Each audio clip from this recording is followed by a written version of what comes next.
expansion of any country since World War II. Can you understand why that is a threat to a country like Australia?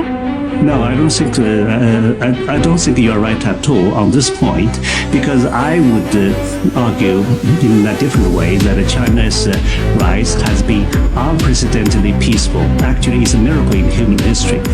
Why does China need the largest navy in the world if its intention is peace? China's intention is not a secret, because we have made it quite clear that we want to build a world-class military. Being strong doesn't mean that you have to be a hegemon, and this is not the case. There is no proof that China is, becoming a hegemon. Isn't the end game for Beijing security agreements, military alliances? Not at all. For example, with all these Chinese projects, China, of course, will become influential, right?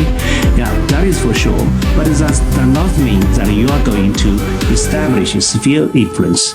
Then you would seek allies. Then you would have allies. Then you behave like the United States. Yeah, and having allies all together sometimes sounds good, but actually it's a difficult job. Herding the cats is never easy. So why should China bother with establishing spheres of influence if it is already influential around the world? So China doesn't need those smaller allies? I don't think China needs any ally. Do you not describe that as an aggressive activity, a show of force? I'm glad you mentioned this, because actually this kind of sailing by Chinese Navy would provide you a chance of soul-searching for what you have done to China. Yeah, if that makes you to think, I think that is good for you. So was that retaliation?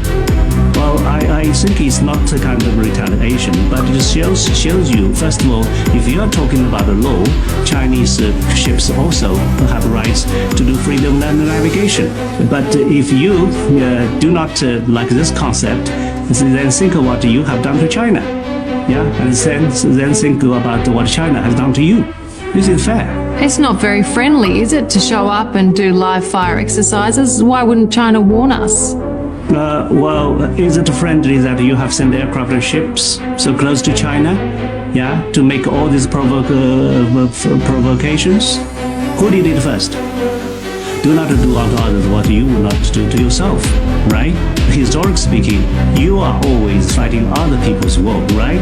Beating Gallipoli, beating Afghanistan, yeah, or even during the Second World War, you're always fighting other people's wars. Why should you always fight other people's wars? Why would you always follow other people's footprint? Conflict that we've been discussing were to eventuate, who would win?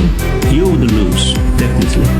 You don't have enough aircraft, you don't have enough ships, and our military is growing by leaps and bounds, and we are fighting our home turf, and we are determined to safeguard China's sovereignty. On that, you can imagine our soldiers would be brave, and our weapons would be lethal.